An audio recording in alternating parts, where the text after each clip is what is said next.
ಎಲ್ಲರಿಗೂ ನಮಸ್ಕಾರ. ಸುಭಾಷಿತ ಮಂಜರಿಗೆ ಆತ್ಮೀಯ ಸ್ವಾಗತ. ನಮ್ಮ ಜೀವನದಲ್ಲಿ ನಾವು ಪ್ರತಿದಿನ ಅನೇಕ ಜನರನ್ನು ಭೇಟಿಯಾಗುತ್ತೇವೆ. ಕೆಲವರನ್ನು ನೋಡಿದ ತಕ್ಷಣವೇ ಅವರ ಬಗ್ಗೆ ಒಂದು ಅಭಿಪ್ರಾಯವನ್ನು ರೂಪಿಸಿಬಿಡುತ್ತೇವೆ. ಅವರ ಮಾತು, ನಡವಳಿಕೆ ಅಥವಾ ವರ್ತನೆಯನ್ನು ನೋಡಿ ಅವರನ್ನು ನಿರ್ಣಯಿಸುತ್ತೇವೆ. ಆದರೆ ಕಣ್ಣಿಗೆ ಕಾಣುವುದೇ ಸಂಪೂರ್ಣ ಸತ್ಯವಲ್ಲ. ಪ್ರತಿಯೊಬ್ಬರ ಜೀವನದ ಹಿಂದೆ ನಮಗೆ ತಿಳಿಯದ ಒಂದು ಕಥೆ ಇರುತ್ತದೆ. ಇಂದಿನ ಸುಭಾಷಿತವು ಇದೇ ಜೀವನ ಸತ್ಯವನ್ನು ನಮಗೆ ತಿಳಿಸುತ್ತದೆ. ಅವಜ್ಞಾನಾನ ಕರ್ತವ್ಯ ಕಸ್ಯಚಿತ್ ಕೇನಚಿತ್ ಕ್ವಚಿತ್ ದೃಷ್ಟ್ವಾ ಬಾಹ್ಯಂ ನ ನಿರ್ಣೇಯಂ ತತ್ವಂ ಜ್ಞೇಯಂ ವಿಚಾರತಃ.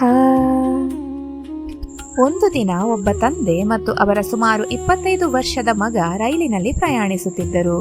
ರೈಲು ಹೊರಟ ತಕ್ಷಣ ಆ ಯುವಕ ಕಿಟಕಿಯ ಹೊರಗೆ ನೋಡುತ್ತಾ ಮಗುವಿನಂತೆ ಸಂಭ್ರಮಿಸಲು ಆರಂಭಿಸಿದನು. ಅಪ್ಪ ನೋಡಿ, ಮರಗಳು ಎಷ್ಟು ವೇಗವಾಗಿ ಹಿಂದಕ್ಕೆ ಓಡುತ್ತಿವೆ. ಸ್ವಲ್ಪ ಹೊತ್ತಿನ ನಂತರ ಮಳೆ ಸುರಿಯಲು ಆರಂಭವಾಯಿತು. ಆಗ ಅವನು, ಅಪ್ಪ ನೋಡಿ, ಮಳೆ ಎಷ್ಟು ಸುಂದರ, ಆಕಾಶದಿಂದ ನೀರು ಬೀಳುತ್ತಿದೆ. ಮತ್ತೆ ಹಣ್ಣು ಮಾರುವವನನ್ನು ನೋಡಿ, ಅಪ್ಪ ಆ ಕಿತ್ತಳೆ ಹಣ್ಣುಗಳನ್ನು ನೋಡಿ ಎಷ್ಟು ಚೆನ್ನಾಗಿವೆ ಎಂದು ಸಂತೋಷದಿಂದ ಹೇಳಿದನು. ಅವನ ಮುಖದಲ್ಲಿ ಹೊಸ ಜಗತ್ತನ್ನು ಕಂಡ ಮಗುವಿನಂತಹ ಆಶ್ಚರ್ಯ ಮತ್ತು ಸಂತೋಷ ತುಂಬಿಕೊಂಡಿತ್ತು. ಆದರೆ ಅದೇ ಬೋಗಿಯಲ್ಲಿದ್ದ ಕೆಲವರು ಅವನನ್ನು ವಿಚಿತ್ರವಾಗಿ ನೋಡಲು ಆರಂಭಿಸಿದರು. ಇಷ್ಟು ದೊಡ್ಡವನಾಗಿ ಮಗುವಿನಂತೆ ವರ್ತಿಸುತ್ತಿದ್ದಾನಲ್ಲ, ಇವನಿಗೇನು ಮಾನಸಿಕ ಸಮಸ್ಯೆ ಇರಬೇಕು, ಇವನನ್ನು ಆಸ್ಪತ್ರೆಗೆ ಸೇರಿಸಬೇಕು ಎಂದು ಪರಸ್ಪರ ಮಾತನಾಡಿಕೊಳ್ಳತೊಡಗಿದರು. ಕೊನೆಗೆ ಒಬ್ಬ ಪ್ರಯಾಣಿಕ ತಂದೆಯ ಬಳಿ ಬಂದು ಹೇಳಿದನು, ಸರ್, ನಿಮ್ಮ ಮಗನನ್ನು ಯಾವುದಾದರೂ ಒಳ್ಳೆಯ ಮಾನಸಿಕ ಆಸ್ಪತ್ರೆಗೆ ಸೇರಿಸಿ, ಅವನಿಗೆ ಚಿಕಿತ್ಸೆ ಬೇಕು ಅನಿಸುತ್ತದೆ. ಆ ಮಾತು ಕೇಳಿದ ತಂದೆ ಕೆಲ ಕ್ಷಣ ಮೌನವಾದರು. ಅವರ ಕಣ್ಣುಗಳಲ್ಲಿ ನೀರು ತುಂಬಿತು. ನಂತರ ಶಾಂತವಾಗಿ ಹೇಳಿದರು, ಕ್ಷಮಿಸಿ ಸರ್, ನನ್ನ ಮಗನನ್ನು ತಪ್ಪಾಗಿ ಅರ್ಥ ಮಾಡಿಕೊಳ್ಳಬೇಡಿ. ನಾವು ಈಗ ಆಸ್ಪತ್ರೆಯಿಂದಲೇ ಬರುತ್ತಿದ್ದೇವೆ. ನನ್ನ ಮಗ ಹುಟ್ಟಿದಾಗಿನಿಂದಲೇ ದೃಷ್ಟಿಹೀನನಾಗಿದ್ದ.